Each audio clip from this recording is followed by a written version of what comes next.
Hello everyone, कैसे हो आप सब लोग। आशा करता हूँ सभी लोग बेहतरीन होंगे। और मैं हूँ आपका अपना इंजीनियर मुरलीधर जाखड़। और हम लोग पढ़ रहे हैं NCERT class 10th subject mathematics, और इसका chapter number first, real numbers, वास्तविक संख्याएं। तो आज हम इस चैप्टर को स्टार्ट कर रहे हैं। तो फर्स्ट हम देखते हैं कि आज हमारे जो हैं डिस्कशन के पॉइंट क्या हैं, चर्चा के बिंदु।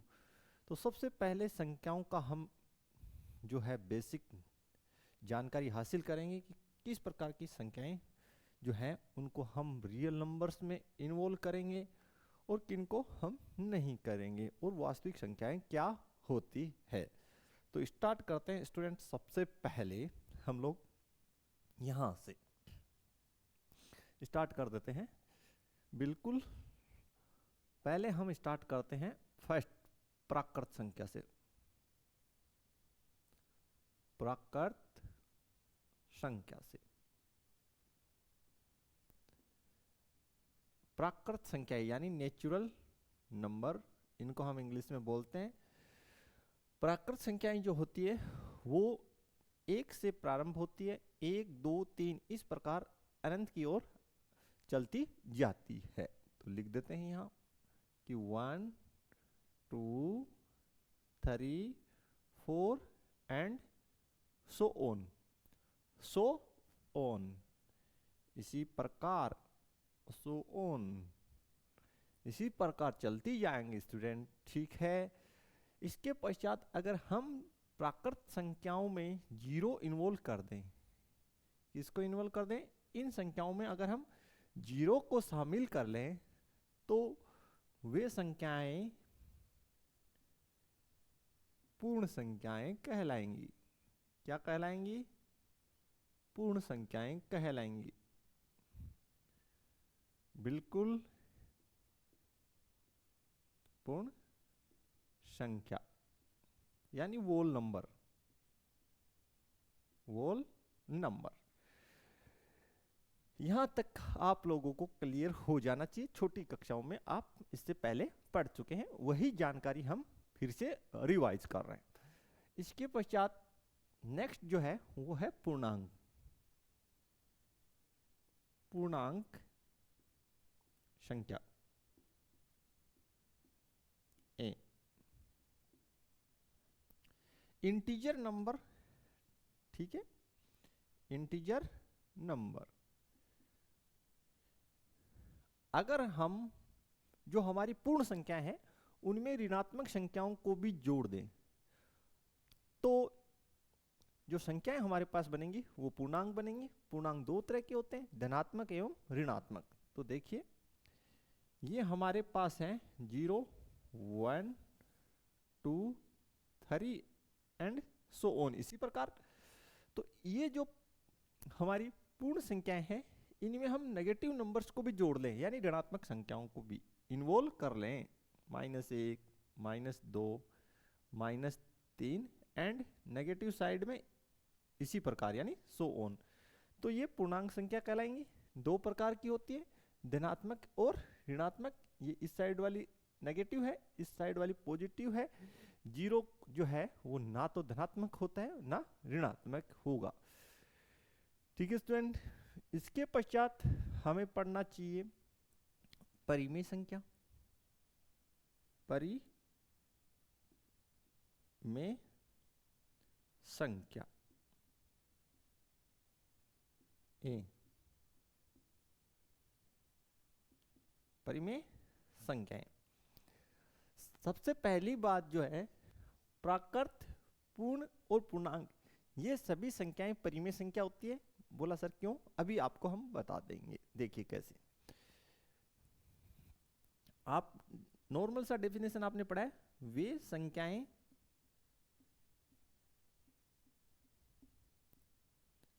जिनको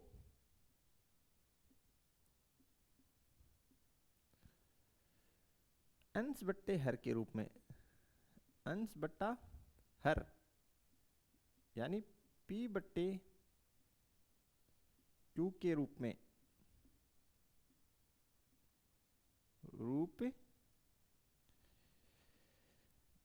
व्यक्त किया जा सके।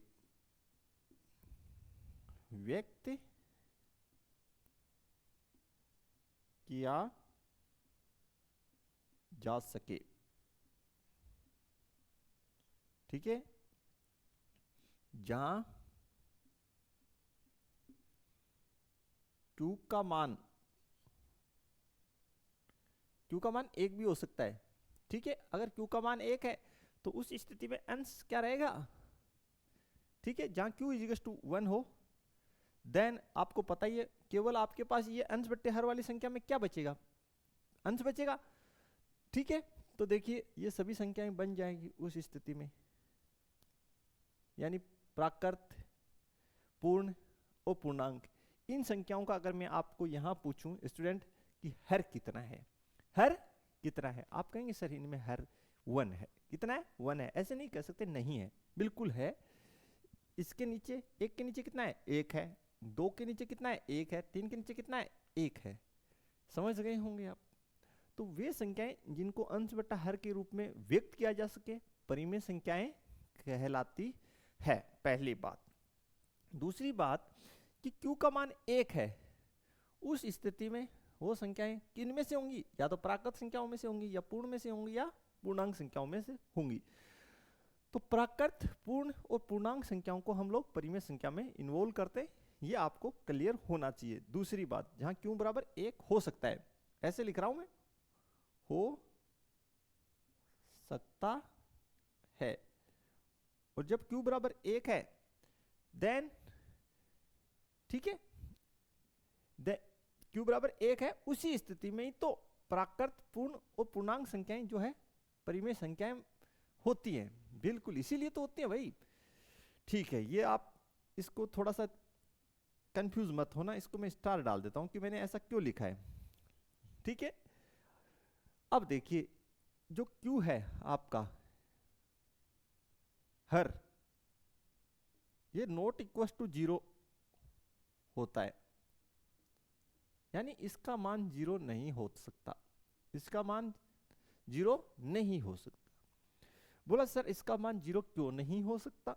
चलिए अगर हम इसका मान 0 ले लेते हैं किसी संख्या में, तो ऊपर तो P है कोई संख्या, और नीचे हमने मान लिया कितना? 0। तो उस स्थिति में हमें जो रिजल्ट है वो प्राप्त होगा अनंत, और अनंत का मतलब अपरिभाषित, अपरिभाषित। अनंत कोई संख्या नहीं होती, अनंत को हम अप्रोच नहीं कर सकते, अनंत तक हम पहुंच नहीं सकते। जैसे मैं आपको बोलता हूं कि चलो आज आप 1 किलोमीटर दौड़िए, तो आप 1 किलोमीटर दौड़ सकते हैं, और मैं आपको कहूं कि अनंत तक दौड़ के आइए, तो अनंत तक पहुंच पाना आपके लिए और मेरे लिए, दोनों के लिए बेहद मुश्किल है। तो उसको हम अप्रोच नहीं कर सकते, ये कोई संख्या नहीं होती, इसका मतलब है ये अपरिभाषित है, ऐसा हम मानते हैं। ठीक है, सामान्य भाषा में, जनरल, इन जनरल लैंग्वेज, इसलिए हम इसको 0 तो काउंट नहीं करेंगे स्टूडेंट। ये सामान्य सी डेफिनेशन इसकी है। ठीक है, आगे हम इसमें डिटेल से भी इसके बारे में पढ़ेंगे। डेफिनेशन हमने यहां पुट कर दिए। दूसरी बात, तो सर बोला ठीक है, तो उदाहरण लिख देते हैं इसके, परिमेय संख्याओं के उदाहरण। तो जैसे -2/3, 5/6, ठीक है, इत्यादि बहुत सी संख्याएं हो सकती है। ठीक है भाई, तो परिमेय संख्याएं धनात्मक और ऋणात्मक दोनों हो सकती है, उसमें कोई दिक्कत नहीं है, आपने छोटी क्लासों में पढ़ा भी है। आगे देखिए, अपरिमेय संख्याएं,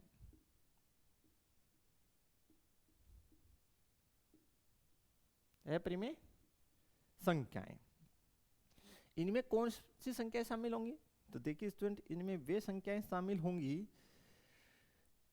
तो लिख देते हैं।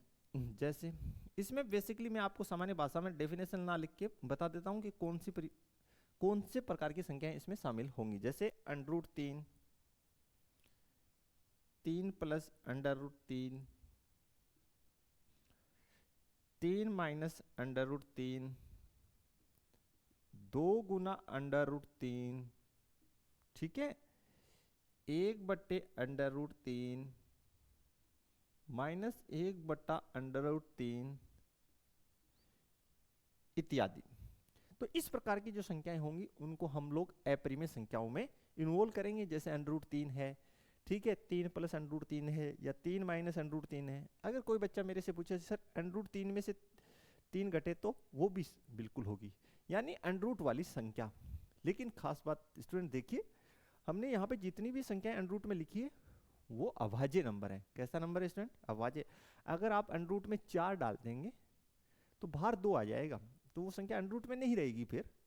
यानी √ में जो नंबर डाला गया हमने यहाँ पे देख लीजिए, हम यहाँ पे स्टार लगा के लिख रहे हैं कि भाई हम जो √ के अंदर यहाँ पे सपोज कर लीजिए कोई संख्या p डाल रहे हैं, तो p जो है मेरा अभाज्य नंबर है।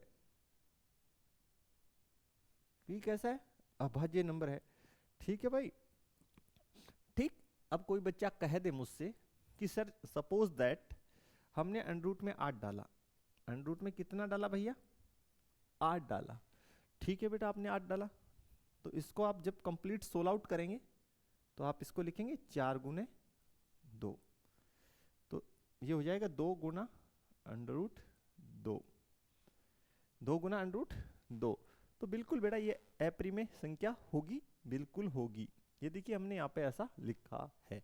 इसका क्या गुणधर्म है वो हम आगे पढ़ने वाले हैं। अभी हम सामान्य भाषा में ये सीख रहे हैं कि अपरिमेय संख्याएं कौन सी होती हैं, कि वे संख्याएं जो √ में हो और √ के अंदर क्या हो, अभाज्य नंबर हो, या किसी √ में अभाज्य नंबर हो। तो कोई भी √ में संख्या हो जिसमें √ में कौन सा नंबर हो, अभाज्य, उसके साथ गुणा में कोई अन्य संख्या हो, उसमें से उसमें कोई जुड़े या घटे, उसके भाग में लगे, तो इस प्रकार की सभी संख्याएं अपरिमेय संख्याएं होती हैं। अब हमारे यहाँ पे चर्चा का बिंदु था कि भाई हमें विभिन्न प्रकार की संख्याओं के बारे में पढ़ना था। 1 बाई 1 हमने पढ़ भी लिया। अब हम ये क्यों पढ़ रहे हैं? हम ये इसलिए पढ़ रहे हैं कि हम ये जानना चाहते हैं कि वास्तव में रियल नंबर्स जो हैं, वास्तविक संख्याएं, वो होती क्या है, या उनमें हम किन प्रकार की संख्याओं को शामिल करते हैं। स्टूडेंट, अगर हम इन सभी संख्याओं को जो हमने ब्लैक बोर्ड पे लिखी है, प्राकृत, पूर्ण, पूर्णांक, परिमेय और अपरिमेय संख्याओं को, अगर इन सभी संख्याओं को हम एक पोटली में डाल दें या एक बैग में डाल दें, तो जो संग्रह बनेगा, वो संग्रह वास्तविक संख्याएं कहलाएंगी। कहने का मतलब है, अगर हम साइड में हो जाएं, बिल्कुल थोड़ा सा जैसे हम साइड में हो जाएं और हम आपको ये बोलें कि ब्लैक बोर्ड पे लिखी गई सभी जितने प्रकार की संख्याएं हमने लिखी है ब्लैक बोर्ड पे, उन सभी संख्याओं का संग्रह वास्तविक संख्याएं कहलाता है। बिल्कुल यही डेफिनेशन है कि भाई ब्लैक बोर्ड पे हमने जितनी भी प्रकार की संख्याएं लिखी है, उन संख्याओं का संग्रह ही वास्तविक संख्याएं हैं। तो ठीक है, बिल्कुल आप समझ गए होंगे, इसमें कहीं कोई आपको डाउट नहीं होना चाहिए, कंफ्यूजन नहीं होना चाहिए। ठीक है स्टूडेंट, बढ़ते हैं नेक्स्ट। देखिए भाई, अब हम लोग देखते हैं कि परिमेय संख्या और अपरिमेय संख्या की डेफिनेशन और गुणधर्म। तो देखिए बिल्कुल डेफिनेशन तो हम पढ़ चुके हैं, ये आपके सामने लिखा है, और यहाँ पे हम एक लिख देते हैं, एक बात और, q is not equal to 0 नहीं होगा। क्यों नहीं होगा? हमने अभी चर्चा की है। अब इसके गुणधर्मों पे थोड़ी सी चर्चा कर लेते हैं परिमेय संख्याओं की। ठीक है, फर्स्ट पॉइंट गुणधर्म, गुणधर्म। फर्स्ट, दो परिमेय संख्याओं, दो या दो से अधिक परिमेय संख्याओं का, दो या दो से अधिक, दो या दो से अधिक परिमेय संख्याओं का योग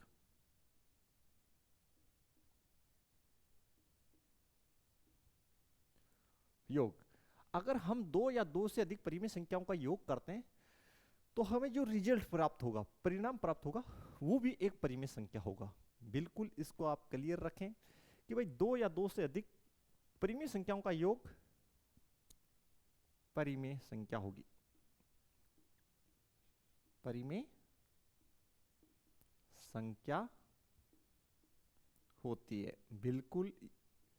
और ये जो बातें बेसिकली मैं आप लोगों को बता रहा हूँ, ये इसलिए बता रहा हूँ क्योंकि एग्जाम्स में जो एमसीक्यू टाइप क्वेश्चन आते हैं, छोटे क्वेश्चंस आते हैं, आप और भी छोटी जो एक्सरसाइज सोल्व करते रहते हैं अदर बुक्स की, उनमें भी क्वेश्चंस आते हैं। बच्चे बार बार क्वेश्चन ना करें कि सर ये इसमें कौन सा कंसेप्ट लगेगा, तो मेरा टारगेट यही है कि आपको सारे कंसेप्ट मैं साथ लेके चलूं और क्लियर करा दूं। तो देन आप कोई भी प्रकाशन जो हो उसकी बुक लें, उसमें से क्वेश्चन उठाएं, तो देन आप इजीली कर सकें और जो आपके नोट्स हैं वो बेहतरीन बन सकें। तो जो भी स्टूडेंट हैं हमारे साथ जुड़े हुए वो अपने नोट्स अच्छे से प्रिपेयर कर लें। और क्योंकि एग्जाम टाइम में हमें जब एकदम से पढ़ना होता है तो हम नोट्स अगर हमारे पास बेहतरीन बने हुए हों तो हमारे को कोई टेंशन नहीं रहती, क्योंकि बार बार वीडियो देख पाना संभव नहीं होता, कई बार डाटा का अभाव होता है। और अगर आपके पास डाटा पर्याप्त है तो फिर कोई दिक्कत नहीं है। तो दो या दो से अधिक परिमेय संख्याओं का योग सदैव परिमेय संख्या होगा। सेकेंड बात, दो या दो से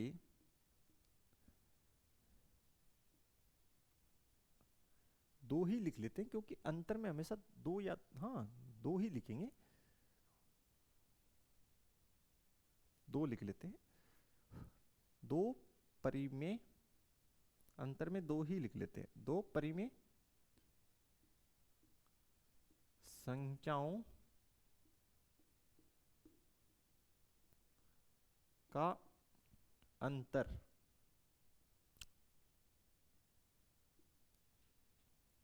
अंतर परिमेय संख्या होगा। परिमेय संख्या होता है, होता है। दो परिमेय संख्याओं का अंतर परिमेय संख्या होता है, बिल्कुल आप समझ पाए होंगे, आपको कहीं इसमें कोई डाउट नहीं होगी, बिल्कुल ठीक है। दो परिमेय संख्याओं का अंतर परिमेय संख्या होता है। अब हम बात करते हैं दो परिमेय संख्याओं का गुणन। तो देखिए स्टूडेंट, हम आपको एक शब्द लिखेंगे,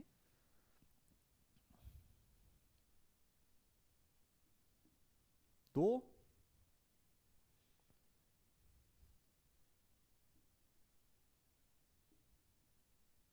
परिमेय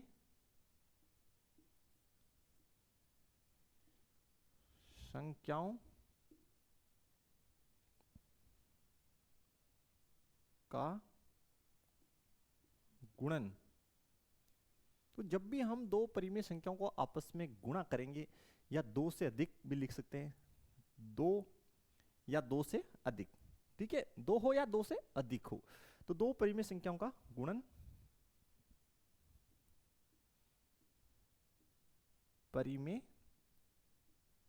संख्या होता है, संख्या होता है, बिल्कुल होता है, इसमें कोई दिक्कत आपको नहीं है। आप कहते हैं बिल्कुल सर। देखिए इसी प्रकार दो परिमेय संख्याओं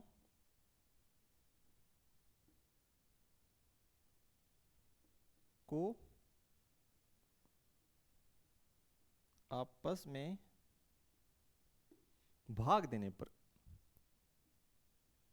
भाग देने पर, भाग देने पर जो रिजल्ट प्राप्त होगा वो परिमेय संख्या होगा, परिमेय संख्या प्राप्त होती है, होती है। दो परिमेय संख्याओं को आपस में भाग देने पे भी रिजल्ट जो है वो परिमेय ही आता है। ये बेसिक से बातें हैं जो आप कक्षा 7 से स्टार्ट किए थे पढ़ना, 7 में पढ़ा, 8 में पढ़ा, 9 में भी आपने पढ़ा है, फिर भी हमने इनको नोट करा दिया। ये तो सिर्फ परिमेय परिमेय का आपस में हुआ। अब हम अपरिमेय का लिखा देते हैं, देन हम परिमेय और अपरिमेय के आपस में भी गुणधर्म लिखा देंगे कि किस प्रकार के रिजल्ट देंगे। बिल्कुल, ये आप अच्छे से नोट कर लें।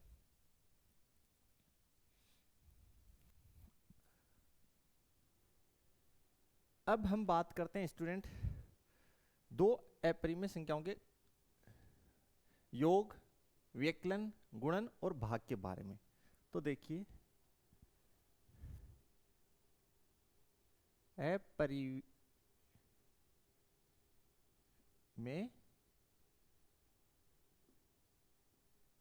संख्याओं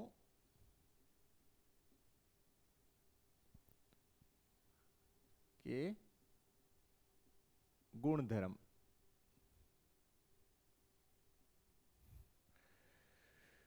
ठीक है स्टूडेंट, तो देखिए स्टूडेंट, सबसे पहला हम गुणधर्म पढ़ते हैं। पहला किस पे? योग संक्रिया पे। योग संक्रिया की बात करते हैं।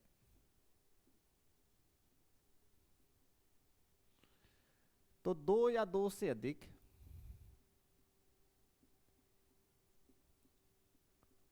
से अधिक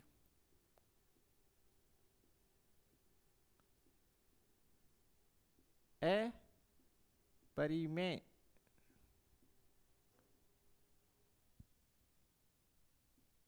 संख्याओं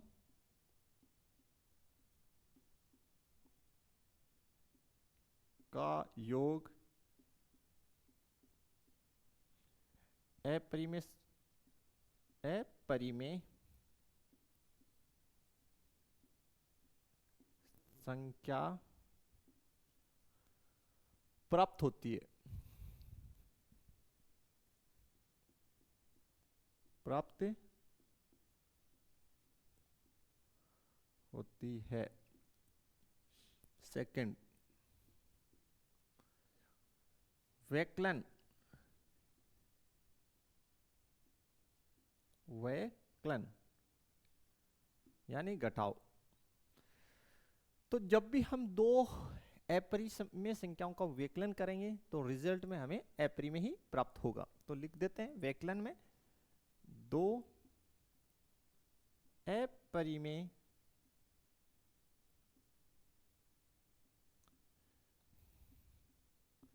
संख्याओं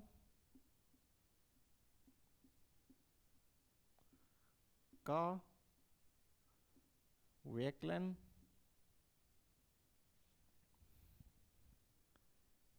अपरिमेय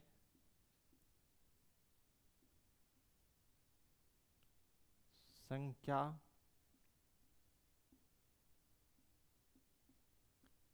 होती है। थर्ड देखिए स्टूडेंट,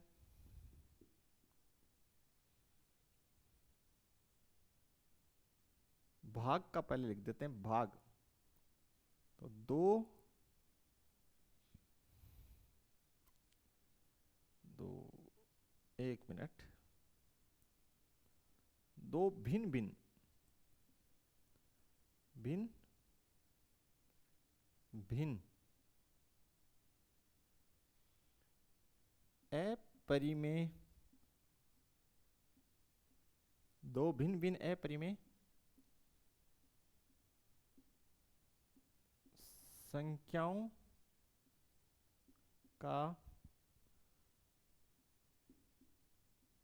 आपस में भाग देने पर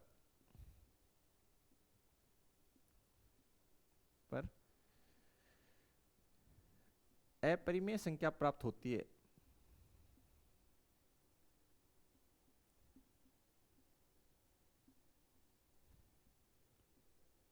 प्राप्त होती है। ठीक है, अगर दो संख्याएं जो हो वो पहली बात क्या हो, अपरिमेय हो लेकिन भिन्न भिन्न हो और उनका आपस में भाग दें, देन हमें अपरिमेय संख्या प्राप्त होती है। देखते हैं, देखिए यहां पे लिख देते हैं उदाहरण।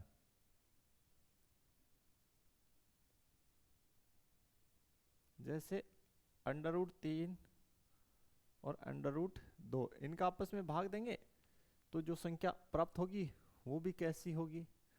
आप कहेंगे सर वो अपरिमेय होगी। ठीक है भाई, क्लियर? चाहे कोई सी भी आप ले लें। अब आगे देखिए स्टूडेंट, इसमें हम स्टार लगा के लिख रहे हैं, दो समान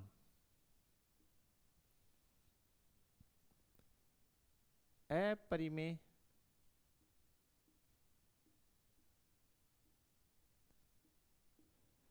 संख्याओं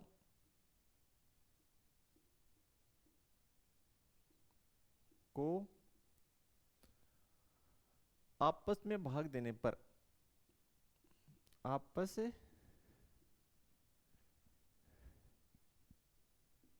में भाग देने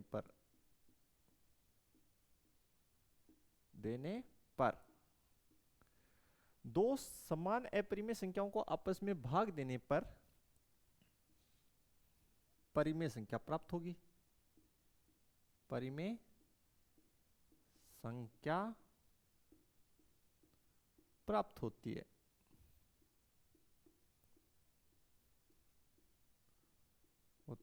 देखिए उदाहरण लिख देते हैं यहां।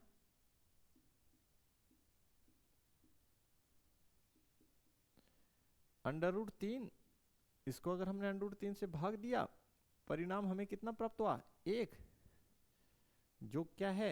आप कहेंगे सर परिमेय संख्या है। क्या है? परिमेय संख्या। यहां तक आपको क्लियर हो जाना चाहिए। नेक्स्ट देखिए चौथा है गुणन।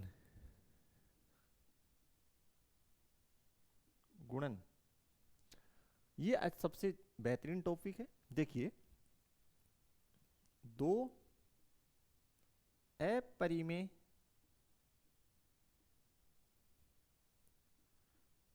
संख्याओं का गुणन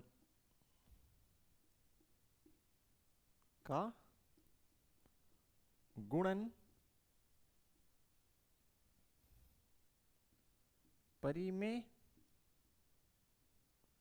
व अपरिमेय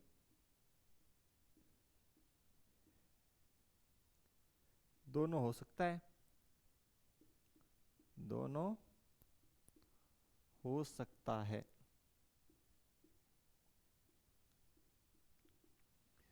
दो अपरिमेय संख्याओं का गुणन परिमेय व अपरिमेय दोनों हो सकता है। बोला सर कैसे? बिल्कुल, हम एग्जांपल लेंगे और इसको भली भांति समझेंगे। तो देखते हैं इसको हम आगे। देखिए स्टूडेंट, एग्जांपल हम ले लेते हैं, उदाहरण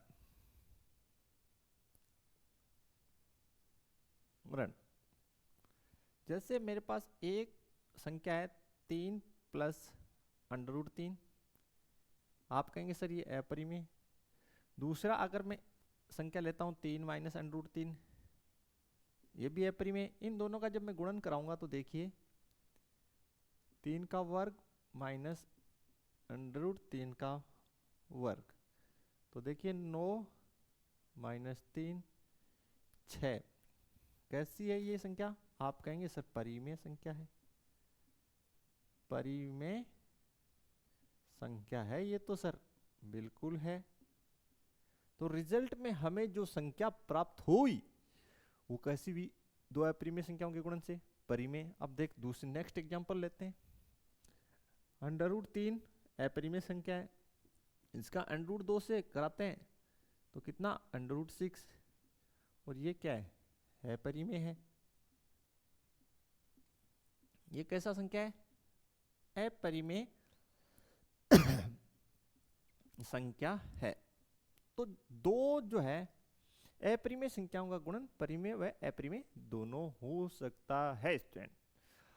अब हम आगे जो चर्चा करेंगे वो, अब तक तो हमने जो चर्चा की है वो केवल परिमेय संख्याओं के गुणों की अलग से, जब केवल और केवल परिमेय संख्या हो, जब केवल और केवल दो या दो से अधिक अपरिमेय संख्या हो, उनकी सेपरेट हमने चर्चा कर ली। अब इन दोनों को मिक्स करके आपस में इनकी रिएक्शंस कराते हैं, इनको जोड़ते हैं, बैठाते हैं, गुणा करते हैं, भाग करते हैं परिमेय और अपरिमेय को, देन देखते हैं क्या मजा आने वाला है स्टूडेंट। बिल्कुल, तो स्टार्ट करते हैं इसके लिए हम लोग। अब देखिए, अब हमारा जो चर्चा का बिंदु है वो परिमेय संख्या व अपरिमेय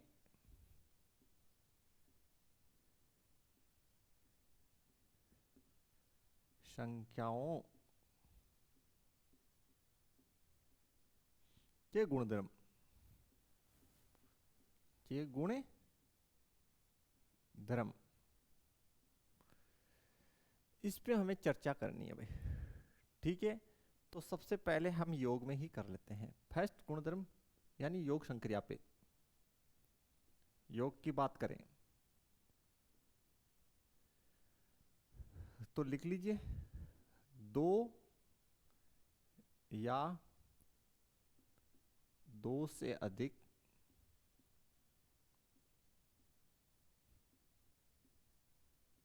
दो या दो से अधिक परिमेय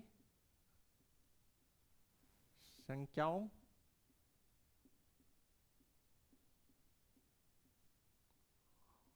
और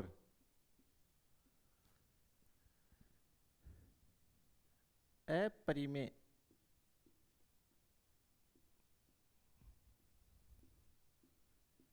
संख्याओं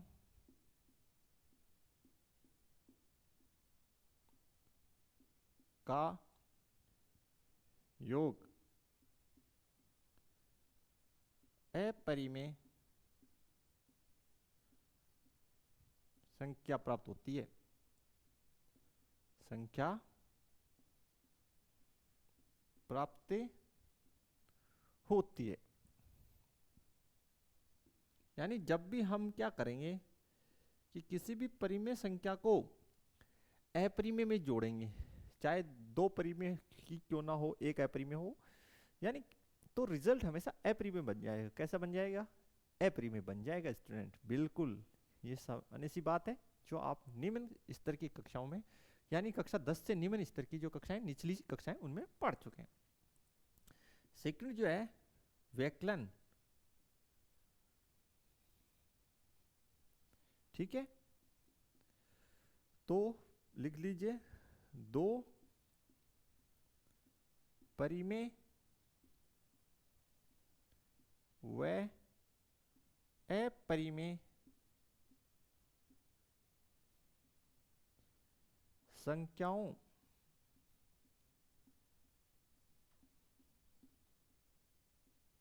का व्यकलन यानी घटाव क्या प्राप्त होगा? अपरिमेय में प्राप्त होता है। ये आपको क्लियर हो जाना चाहिए। और लास्ट वन, नहीं सॉरी, नेक्स्ट जो है वो है गुणन।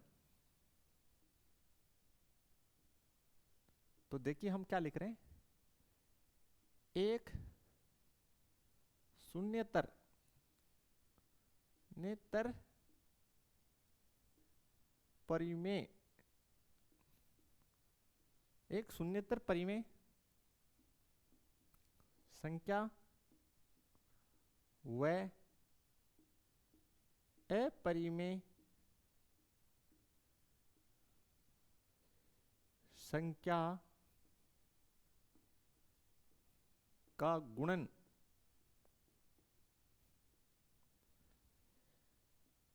अपरिमेय होता है। अब हमने यहां पे लिखा है शून्यतर, यानी शून्य के अलावा। ठीक है, तो उदाहरण लिख लीजिए आप, उदाहरण लिख लीजिए। जैसे मेरे पास एक संख्या है 2 अब 2 आपको पता ही है क्या होगा, परिमेय नंबर है। ठीक है, इसको मैं गुना कर दूं √3 से, तो रिजल्ट आएगा 2 गुना √3, जो क्या है, अपरिमेय है, संख्या है। ठीक है भाई। अब आप कहेंगे सर जीरो तो परिमेय संख्या होता है, आपको पता भी है जीरो परिमेय संख्या होता है। बिल्कुल होता है, क्योंकि जो है जीरो कौन से अंकों में शामिल होता है, पूर्ण अंकों में, और पूर्ण संख्याएं परिमेय में इन्वॉल्व होती है। हमने स्टार्ट यहीं से किया। तो अगर हम जीरो ले लें तो क्या हो, ठीक है, यहाँ पे स्टार हम कैटेगरी में इसको कर रहे हैं। देख लीजिए, अगर हम एक संख्या लें जीरो, और जीरो क्या है, परिमेय संख्या है, और उसका मल्टीप्लाई कर दें किसी अपरिमेय संख्या से, सपोज √3 से ही करा दें, रिजल्ट क्या आने वाला है, जीरो। तो रिजल्ट में क्या आ गया, परिमेय संख्या। तो आपको ये ध्यान रखना है कि जो क्वेश्चन हमें गिवन हो उसके अंदर जो भाषा हमें दे रखी है उसमें क्या शब्द लिखे गए हैं। अगर ऐसे लिखा गया है एक शून्येतर परिमेय संख्या और अपरिमेय संख्या गुणन होता है, तो देन उत्तर होगा अपरिमेय संख्या। और सिर्फ इतना लिखा हुआ है कि परिमेय संख्या और अपरिमेय संख्या का गुणन। अगर शून्येतर नहीं लिखा हुआ प्रश्न में और पूछ रहा है कि परिमेय संख्या और अपरिमेय संख्या का गुणन, तो दोनों हो सकता है, परिमेय और अपरिमेय, बिल्कुल, इसमें कोई डाउट नहीं। देखते हैं नेक्स्ट। अब लास्ट जो है वो है भाग। भाग, ठीक है स्टूडेंट। अगर हम अपरिमेय संख्या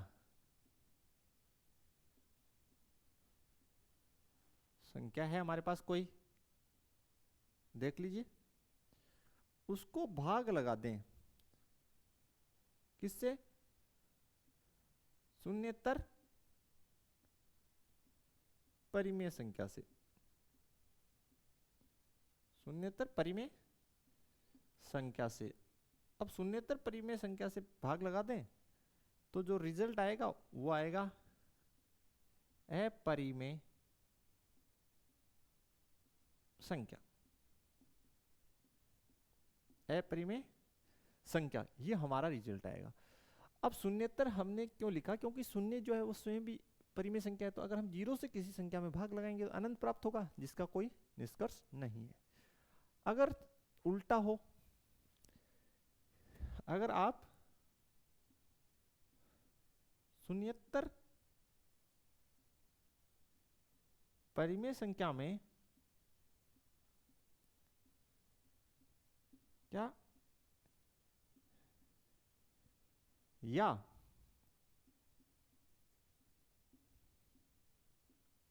केवल परिमेय संख्या हो,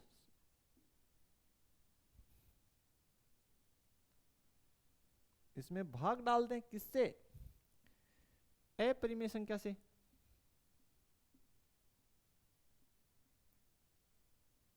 संख्या से, तो जो रिजल्ट आएगा वो आएगा अपरिमेय संख्या। तो आपका रिजल्ट कैसा प्राप्त होगा, अपरिमेय संख्या। चेक कर सकते हैं, जैसे एग्जांपल ले लें, उदाहरण हम ले लें, यहां पे हमने √3 एक अपरिमेय संख्या ले ली, उसमें 2 से भाग डाला, जो √3 है वो अपरिमेय संख्या है, और भाग किसे डाला है, 2 से, तो जो 1/2 से या 2 से भाग डाला है या गुणा किससे किया है, 1/2 से, तो 2 कैसा है, परिमेय संख्या। तो ऑल ओवर ये जो संख्या बनी ये कैसी हो गई, अपरिमेय। इसके अलावा उल्टा कर दीजिए तो 2/√3, ऊपर वाली परिमेय नीचे वाली अपरिमेय, तो भी ऑल ओवर जो रिजल्ट आ रहा है वो कैसा आएगा स्टूडेंट, वो अपरिमेय हमें प्राप्त होगा, बिल्कुल वो हमें अपरिमेय ही प्राप्त होगा, इसमें कोई दिक्कत नहीं होनी चाहिए आप लोगों को। नेक्स्ट टॉपिक है स्टूडेंट हमारे पास अंकगणित का आधारभूत प्रमेय। अंकगणित का आधारभूत प्रमेय, तो देखिए अंकगणित का आधारभूत प्रमेय क्या होता है, यहां पे लिखा गया कि भाज्य संख्या को अभाज्य संख्या के गुणनफलों के रूप में व्यक्त किया जा सकता है। सबसे पहली बात यहां पे आया है भाज्य संख्या, एक शब्द आया है भाज्य संख्या, और दूसरा जो शब्द आया वो है अभाज्य संख्या। फर्स्ट हम इन दोनों संख्याओं पे चर्चा कर लेते हैं। देखिए स्टूडेंट, यहां पे मैं एक बात साइड में यहां मेंशन कर देता हूं स्टार कैटेगरी लगा के, तो जिन के मैं स्टार लगाता हूं उनको आप स्पेशली नोट कर लें। एक न भाज्य है संख्या है और न अभाज्य संख्या है। एक जो है वो न तो भाज्य संख्या है न अभाज्य संख्या है, तो अब इस संख्या की तो हम चर्चा ही नहीं करेंगे, इसको साइड में छोड़ दें। भाज्य संख्या कौन सी होती है? तो वे संख्याएं जिनमें स्वयं के अलावा अन्य संख्या का भाग जाता हो। जैसे आप बात करते हैं 4, हमने लिखा 4, 6, 8, 9, 10, 12, ये तो देखिए जो संख्या हमने फर्स्ट मेंशन की 4, उसमें देखिए खुद का भाग जा रहा है 4 का, बिल्कुल। तो 4 के अतिरिक्त भी अन्य संख्या का जा रहा है। आप कहेंगे सर निश्चित जा रहा है, किसका जा रहा है? 2 का। फिर हमने संख्या लिखी 6, बिल्कुल। तो 6 में स्वयं के अलावा किसका जा रहा है? आप कहेंगे सर 2 और 3 का। तो यही हम बताना चाहते हैं कि वे संख्याएं जिनमें स्वयं के अलावा अन्य संख्या का भाग चला जाता है उनको भाज्य में काउंट करते हैं। बट एक को न तो हम भाज्य में काउंट करेंगे न अभाज्य में। देखिए अभाज्य संख्या स्टूडेंट वो संख्या जिसमें केवल और केवल स्वयं का भाग जाता है अभाज्य संख्या होती है। देखिए 2, 3, 5, 7, 11, ठीक है। तो ये जो संख्याएं हमने आपके सामने लिखी है इनमें केवल और केवल खुद का ही भाग जा रहा है, अन्य किसी संख्या का भाग नहीं जा रहा। तो स्पष्ट ये क्लियर कर दिया हमने भाज्य और अभाज्य संख्या। अब बात करते हैं भाई गणित, अंकगणित का आधारभूत पर में जो लिखा गया आपकी बुक में, बिल्कुल ये कह रहा है कि जब हमें जो भी एक भाज्य संख्या दे रखी होगी और उसके हम अभाज्य गुणनखंड करेंगे, ठीक है, तो जो गुणनखंड होंगे उनमें जो संख्याएं प्राप्त होंगी वो सारी आपस में जो गुणा हो रखी होंगी वो अभाज्य होती है। बोलो सर नहीं समझ में आया? बिल्कुल अभी समझ में आएगा। इनमें से एक संख्या उठा रहा हूं 10 मैंने उठाया। अब मैं आपसे पूछूं बताइए 10 कैसा संख्या है? आप कहेंगे सर 10 भाज्य संख्या है। यहां तो समझ में आ ही गया होगा, ये तो क्लियर हो गया ना कि 10 कैसा संख्या है। बोलो सर भाज्य संख्या है, तो प्रत्येक भाज्य, तो ठीक है एक भाज्य संख्या हमने ले लिया। अब इसके आप अभाज्य गुणनखंड बनाइए, इसके आप क्या बनाइए? अभाज्य गुणनखंड बनाइए 10 के। तो देखिए 2 से भाग लगाइए, 2 पंजे 10, 5 से लगाइए 1, ठीक है। तो यहां लिखिए 10 के अभाज्य गुणनखंड बताइए कितना? आप कहेंगे सर 2 गुने 5 गुने, ठीक है, ठीक भाई। और 1 को लिखने की आवश्यकता नहीं है, वैसे भी 1 को लिखने की आवश्यकता नहीं रहती, तो हमने इसको 2 गुना 5, क्योंकि 1 जो है सभी संख्याओं में विलय हो जाता है गुणा के अंदर। इसमें गुणा और भाग में जो है 1 हमेशा विलय रहता है, यानी वो घुला मिला रहता है उसमें, ठीक है। उसमें से कभी भी उसमें डाल दो, कभी निकाल लो। तो देखिए 10 के अभाज्य गुणनखंड हमने 2 गुना 5 लिख दिया। तो यही तो लिखा हुआ है कि भाज्य संख्या को अभाज्य संख्या के गुणनखंड के रूप में लिख सकते हैं। देखिए 5 भी अभाज्य, 2 भी अभाज्य है, बिल्कुल यही रूल है, यही प्रमेय है कि भाई कोई भी अगर हम भाज्य संख्या लेंगे और जब हम उसके अभाज्य गुणनखंड करेंगे तो जो संख्याएं प्राप्त होंगी वो सारी की सारी क्या होंगी, अभाज्य होंगी। बोलो सर सबके लिए? बिल्कुल सभी के लिए ऐसा नियम फॉलो होगा। बिल्कुल समझ में आ गया होगा। ठीक है, देखिए नेक्स्ट इसका टॉपिक शुरू करते। नेक्स्ट टॉपिक है हमारे पास स्टूडेंट, जो चर्चा का बिंदु है कि कोई संख्या जीरो पे समाप्त होने का प्रतिबंध। कि कोई भी संख्या जीरो पे कब समाप्त होती है, तो लिख रखा है यदि कोई संख्या जीरो पर समाप्त होती है तो इसका मतलब है उसमें 5 से विभाज्य होनी चाहिए। 5 से होनी चाहिए। ठीक है भाई, होनी चाहिए। 2 से भी तो होनी चाहिए। ठीक है, 2 से भी तो होनी चाहिए। बिल्कुल ठीक है, देख लेते हैं इसको। स्टूडेंट हम आपको बेसिकली सीधी सीधी बात बता दें, लिख देते हैं कि अगर कोई संख्या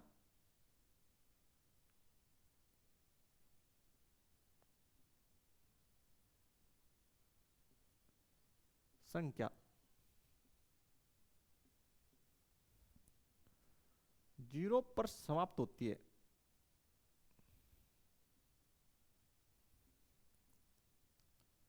हो, ठीक है।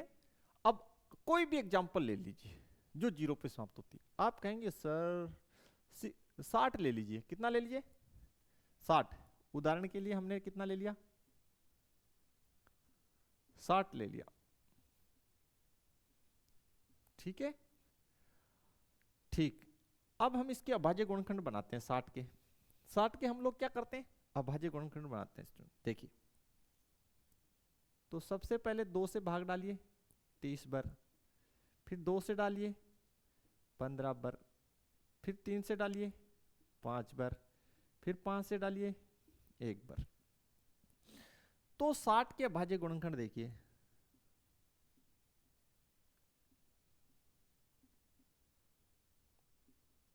गुणनखंड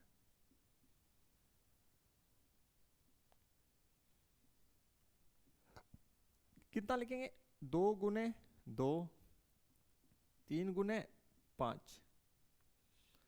तो इसको लिख सकते हैं 2 की घात 2 गुने 3 गुने 5। ठीक है, क्लियर हो गया होगा? बिल्कुल आप लोगों को क्लियर हो गया होगा। ठीक है, बोलो सर क्लियर हो गया। अब स्टूडेंट मैं आपसे बस इतना पूछना चाहता हूं कि भाई आपके पास ये यहां पे 3 संख्याएं, एक 2 है, एक 3 है, एक 5।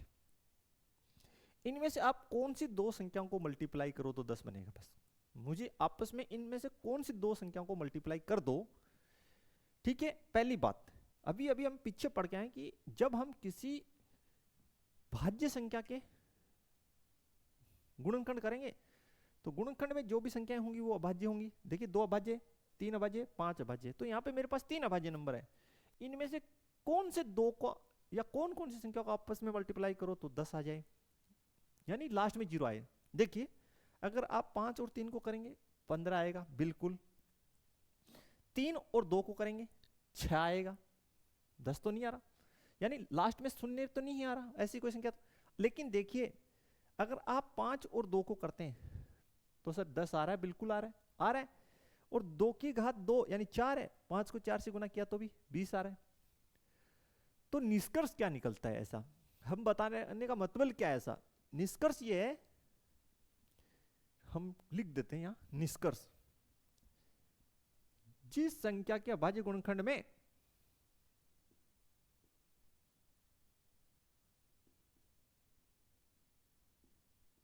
क्या के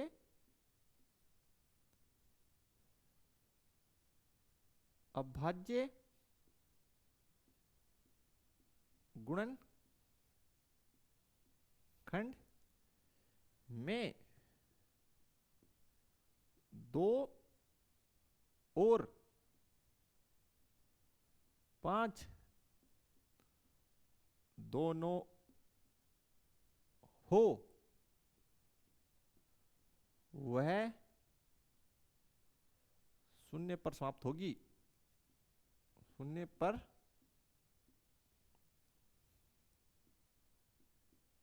समाप्त होती है। ये हमने यहां स्टार लगा दिया भाई। बस जिस संख्या के अभाज्य गुणनखंड में 2 और 5 दोनों होते हैं वह शून्य पर समाप्त होती है। बिल्कुल क्लियर कट बात, इतना याद रखिए, आपका क्वेश्चन हो जाएगा। इसके पश्चात हमारा जो नेक्स्ट आज का टॉपिक है वो हम डिस्कस करते हैं। नेक्स्ट हमारा टॉपिक है एचसीएफ और एलसीएम। एचसीएफ का मतलब हो गया महत्तम समावर्तक और एलसीएम लघुत्तम समापवर्त्य। ठीक है स्टूडेंट, एचसीएफ को इंग्लिश में हाईएस्ट कॉमन फैक्टर और एलसीएम लीस्ट कॉमन मल्टीपल्स। देखिए स्टूडेंट, किस प्रकार से हम, अगर हमें 2 या 2 से अधिक संख्याएं दे रखी है तो उनका एचसीएफ और एलसीएम हम कैसे निकालेंगे, इसका बेसिक क्या रहने वाला है, तो बिल्कुल इसको हम अच्छे से समझते हैं। कुछ एग्जांपल्स लेते हैं। पहले मैं एग्जांपल्स ले लेता हूं। माना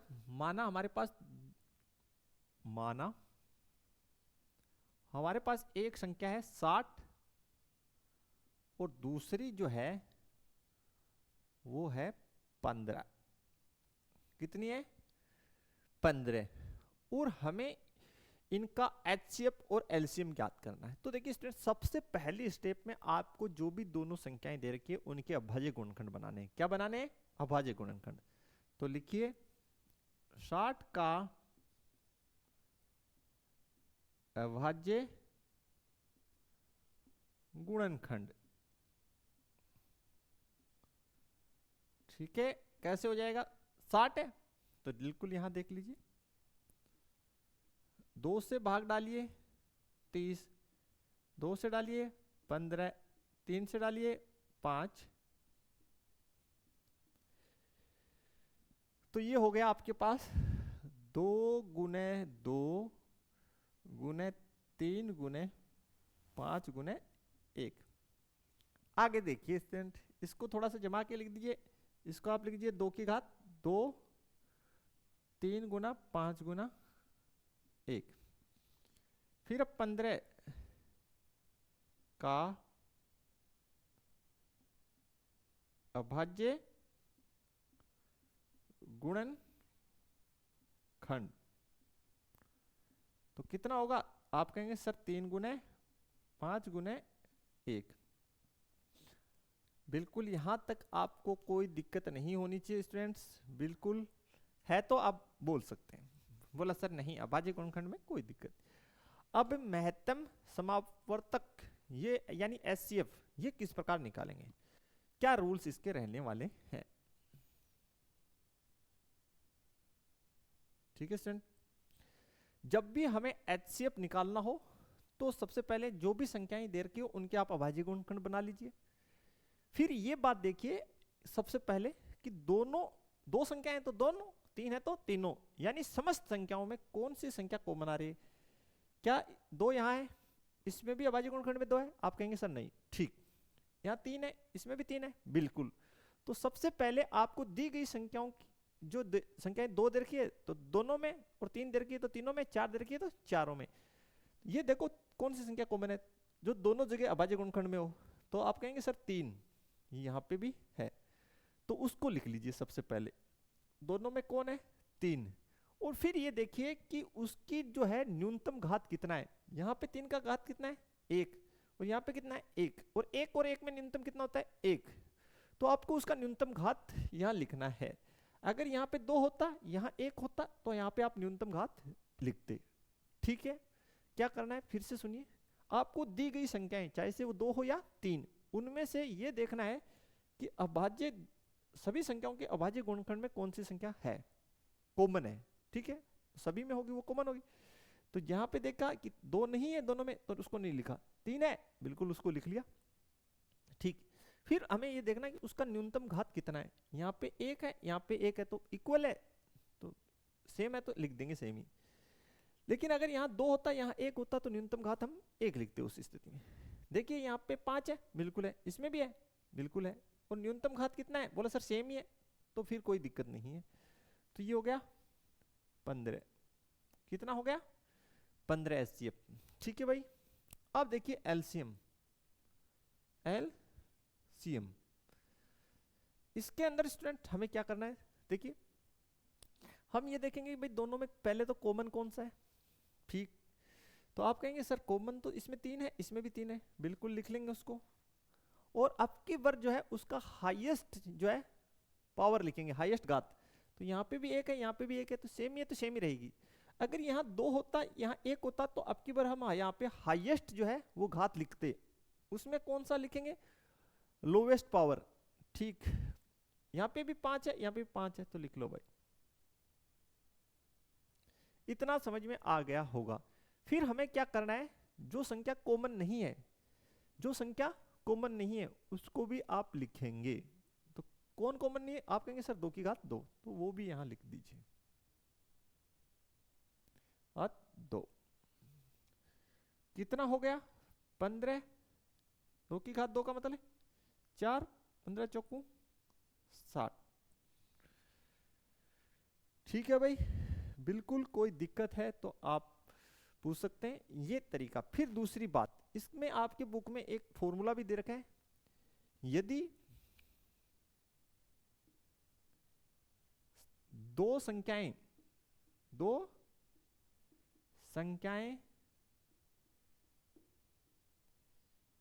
ए व बी है, ए व बी है, ए व बी है, तो एक फॉर्मूला दे रखा है कि ए क्रॉस बी बराबर HCF किसका, दोनों संख्याओं का, गुणा LCM किसका, दोनों संख्याओं का। ये आपस में क्या होंगे, बराबर होंगे। ये आपस में क्या होंगे भैया, बराबर होंगे, बिल्कुल। ठीक है, बोला सर सही में होंगे, तो भाई सही में ही होंगे, चेक कर लो। यहां पे आपने कौन सी संख्या ली, 60 और 15, चेक कर लो। तो 60 गुना 15 बराबर HCF कितना आया, आप कहेंगे सर 15 आया। LCM कितना आया, बोला सर 60 आया। तो भैया दोनों बिल्कुल दिख रहे हैं ना, बराबर हैं, बराबर ही तो है, सेम सेम है। ठीक है, बिल्कुल सर बिल्कुल बराबर है। ये जो शर्त है दो संख्याओं पे लागू होगी, 2 से अधिक होने पे लागू नहीं होगी। इसका भी आप अच्छे से ख्याल रखें, बिल्कुल। तो स्टूडेंट ये जो था हमारा आज का जो बेसिक था, इसको थोड़ा सा और लिख लीजिए। इस बात को हम हिंदी में कैसे बोल सकते हैं वो भी लिख लीजिए। इसको हम ऐसे बोल सकते हैं हिंदी में, दो संख्याओं का गुणन,